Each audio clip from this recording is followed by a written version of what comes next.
আমার প্রস্রাবের চাপ নাই, তারপরেও নবীর অনুসরণ করতে যাইয়া এই জায়গায় একটু সময় বসেছি। আর জোরে বলনা সুবহানাল্লাহ। আমার ভাইরা, সাহাবীরা আল্লাহর নবীকে কিভাবে অনুসরণ করলেন? সাহাবীরা আল্লাহর নবীর প্রত্যেকটা সুন্নতকে গুরুত্ব দিয়েছেন, নবীর সুন্নতকে ভালোবাসছেন, নবীর সুন্নত দিয়া নিজের জিন্দেগিটাকে রাঙিয়েছেন, যার কারণে আল্লাহর কাছে নবীর পরে সাহাবীদের দাম এত বেশি। আমার ভাইয়েরা একটু লক্ষ্য করুন, পয়গম্বরের আরেক সাহাবী হযরতে হুযায়ফা ইবনে ইয়ামান রাদিয়াল্লাহু তাআলা আনহু, যাকে ইরান বিজেতা সাহাবী বলে, খুব খেয়াল করবেন। নবীর একজন সাহাবী হযরতে হুযায়ফা ইবনে ইয়ামান রাদিয়াল্লাহু তাআলা আনহু তৎকালীন সময়ের পরাশক্তি কেসরা, পারস্যের সম্রাট কেসরার উপরে আক্রমণ হয়, ইরানের উপরে আক্রমণ হয়। তখন আলোচনায় বসবেন, হুযায়ফা ইবনে ইয়ামান রাদিয়াল্লাহু তাআলা আনহুকে ডাকছেন, আলোচনা করবেন। আমার ভাইরা, যেন আলোচনার মাধ্যমে যুদ্ধটা থামানো যায়। পয়গম্বরের সাহাবী হুযায়ফা ইবনে ইয়ামান রাদিয়াল্লাহু তাআলা আনহু কাফেরদের ওই মজলিসে আসলেন, বসলেন। আলোচনার আগে সাহাবী হুযায়ফা ইবনে ইয়ামানের সামনে কিছু খাবার পরিবেশন করলেন। খেয়াল করেন আমার ভাইরা, খাবার শুরু হয়ে গেছে, সবাই খানা খাইতেছে। হুযায়ফা ইবনে ইয়ামান রাদিয়াল্লাহু তাআলা আনহু তিনিও খাবার খাইতেছেন। হঠাৎ করে এক লোকমা খাবার পড়ে গেছে। এবার এখানে নবীজির শিক্ষা কি, নবীর সুন্নত কি, একটু খেয়াল করেন। আল্লাহর নবী বলেন, ক্বালান নবিয়্যু সাল্লাল্লাহু আলাইহি ওয়াসাল্লাম, ইযা সাকাতাত লুকমাতু আহাদিকুম ফালিয়াখুযহা ফালইউমতিত মা কানা বিহা মিন আযা সুম্মা লিয়াকুলহা ওয়ালা ইয়াদাহা লিশাইতান। আমার ভাইরা, খাবার যদি পড়ে যায় তো নবীজির শিক্ষা হইল ওই পতিত লোকমাটা উঠাইয়া পরিষ্কার করে খেয়ে ফেলতে হবে। কারণ নবী বলেন, তুমি তো জানো না কোন দানার মধ্যে আল্লাহ বরকত রাখছেন। কথা বলেন ঠিক না বেঠিক? আল্লাহর নবী বলেন,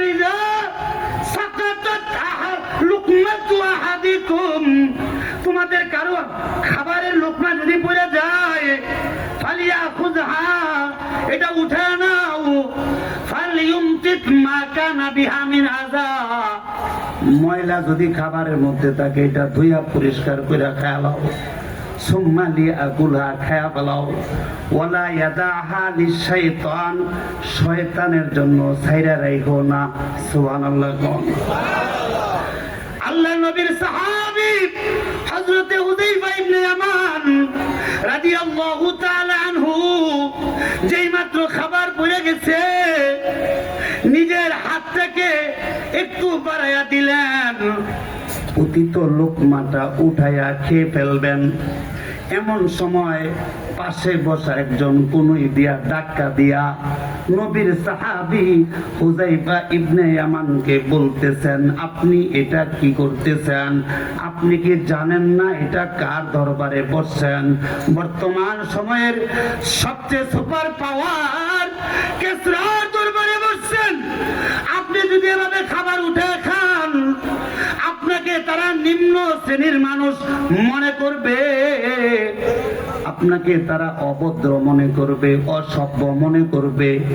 তারা আপনার সাথে আলোচনা করবে না, আপনাকে কোনো মূল্যায়ন করবে না, তুচ্ছ তাচ্ছিল্য করবে।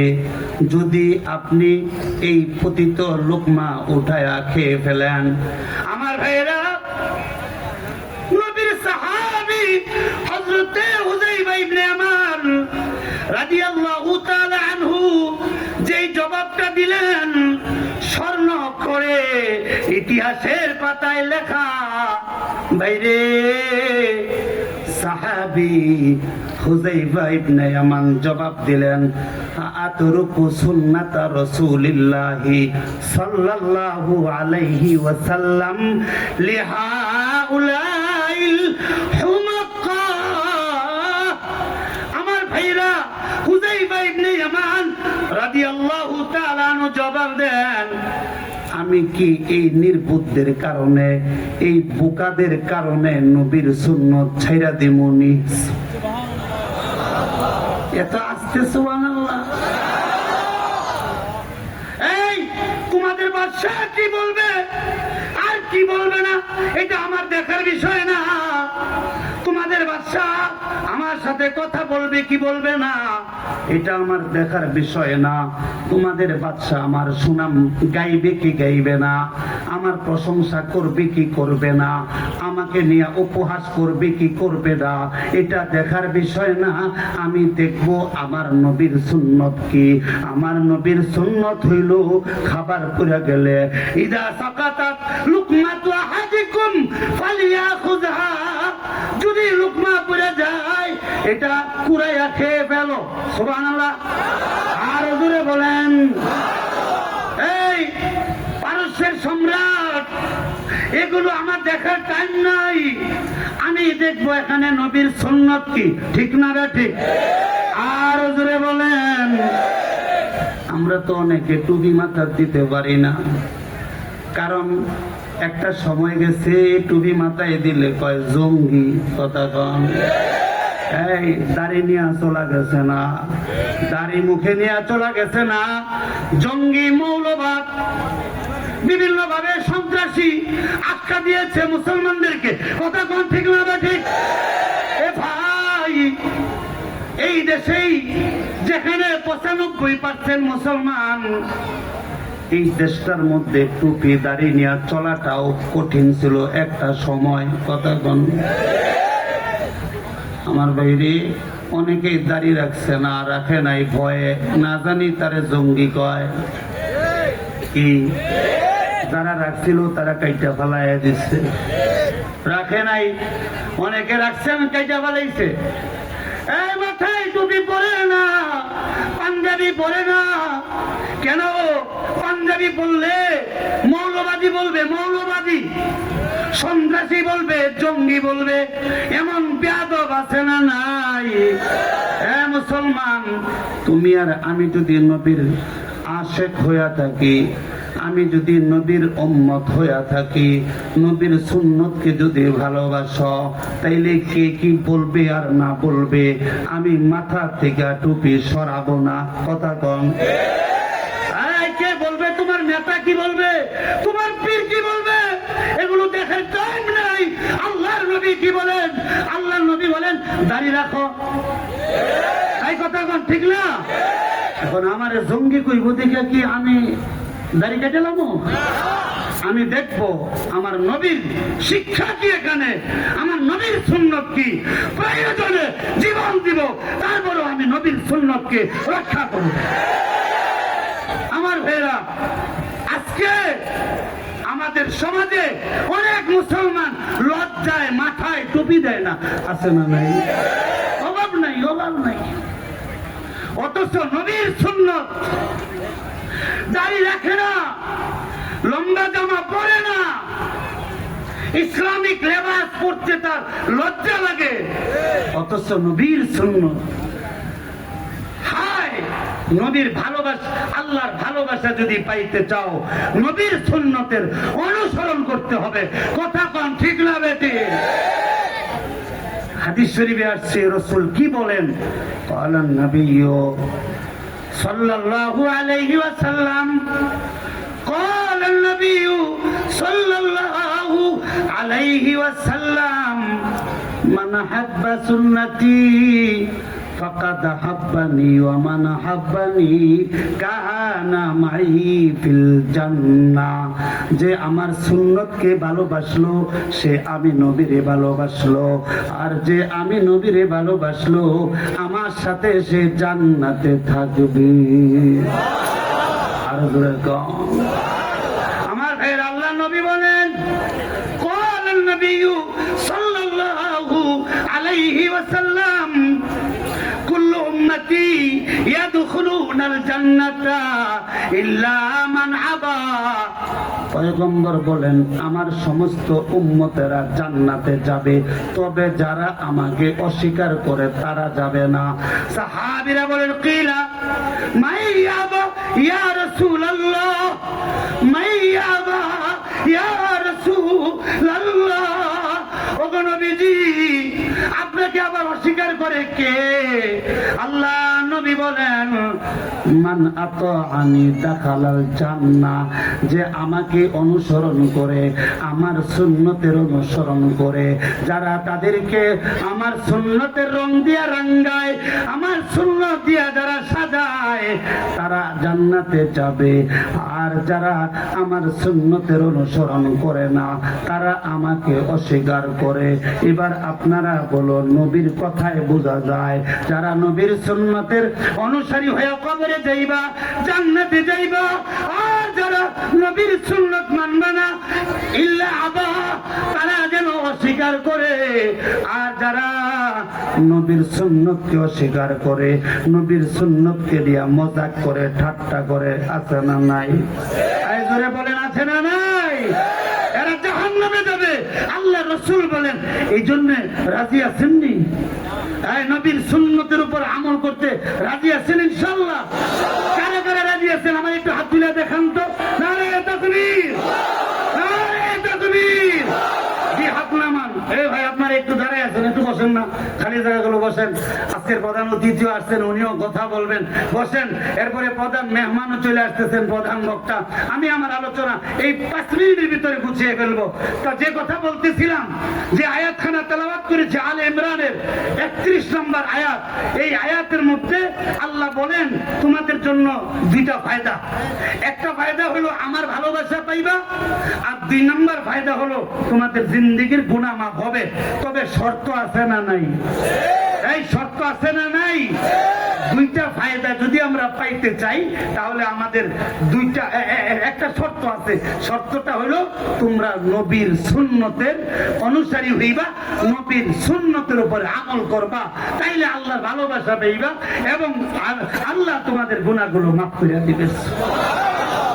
যে কথা বলতেছিলাম, যে দেখেন নবীর পরে সবচেয়ে বেশি দামি সাহাবীরা। কেন কেন সাহাবীরা দামি? কারণ তারা তাদের জীবনকে সাজিয়েছেন নবীর সুন্নত দিয়া। আরেকটা ছোট্ট ঘটনা বলি, শোনেন। হযরত উসমান রাদিয়াল্লাহু তাআলা আনহু, নাম শুনছেন আপনারা? এই শুনছেন নাম? ওনার একটা বড় পরিচয় আছে। পরিচয়টা হলো, উনি নবীজি 2টা মেয়ে বিয়ে করছিলেন। কয়টা? এই জন্য ওনাকে কি বলা হয় বলেন? জিন্নুরাইন। বলেন না, কি বলা হয়? জিন্নুরাইন বলা হয়। আমি এবার উমরার সফরে মদিনার থেকে দক্ষিণ দিকে একটা পুরানা মসজিদ আছে, তো অনেক পুরাতন মসজিদ। আমি ওখানে গেছি, তো এই মসজিদে নামাজ হয় না, একজন পুলিশ দাঁড়ায় আছে। তো আমি পুলিশকে জিজ্ঞেস করলাম, মা ইসমু হাযাল মসজিদ, এই মসজিদের নাম কি? তখন পুলিশ আমাকে বললেন যে মসজিদে জিন্নুরাইন। সুবহানাল্লাহ, সুবহানাল্লাহ। এটা মসজিদে জিন্নুরাইন, মানে উসমান গনি রাদিয়াল্লাহু তাআলা আনহুর নামে এই মসজিদ। আমি ইতিহাস জানলাম যে উসমান গনি রাদিয়াল্লাহু তাআলা আনহু যখন ছিলেন মদিনায়, তখন এই জায়গাটা খালি ছিল। এখানে বসে বসে মানুষদেরকে কোরআন শিখাইতেন। জোরে বলেন সুবহানাল্লাহ। এরপরে এখানে একটা মসজিদ হয়ে গেছে স্মৃতিস্বরূপ। আমার ভাইরা, তো যে কথা বলতেছিলাম, হযরত উসমান রাদিয়াল্লাহু তাআলা আনহু একবার নবীজির পক্ষ হয়ে, প্রতিনিধি হয়ে নবীজির পক্ষ থেকে মক্কার কাফেরদের সাথে একটা আলোচনায় বসবেন। একটু খেয়াল করেন কথা। নবীর সাহাবী, সুন্নতের কি পরিমাণ গুরুত্ব ছিল তাদের। উসমান গনি উনি মক্কায় আসলেন নবীর পক্ষ হয়ে। আসার পরে রাত্র হয়ে গেছে, চাচাতো ভাইয়ের বাসায় রাত্র যাপন করছেন। তো সকালবেলা বের হয়ে গেছেন, কাফেরদের মজমায় বসবে, আলোচনা করবে। তো উসমান রাদিয়াল্লাহু তাআলা আনহু উনি যে পায়জামা পরছিলেন এটা টাকনুর উপরে ছিল, খেয়াল করেন, টাকনুর উপরে ছিল, অর্থাৎ এই ঘুষার মাঝামাঝি। আমার ভাইরা, তো চাচাতো ভাই হযরত উসমান গনিকে বলতেছেন, এই উসমান, আপনি কি জানেন এখানে রীতিনীতি কি? কাফেরদের রীতি আপনি জানেন? বলে না, জানি না। কি রীতি?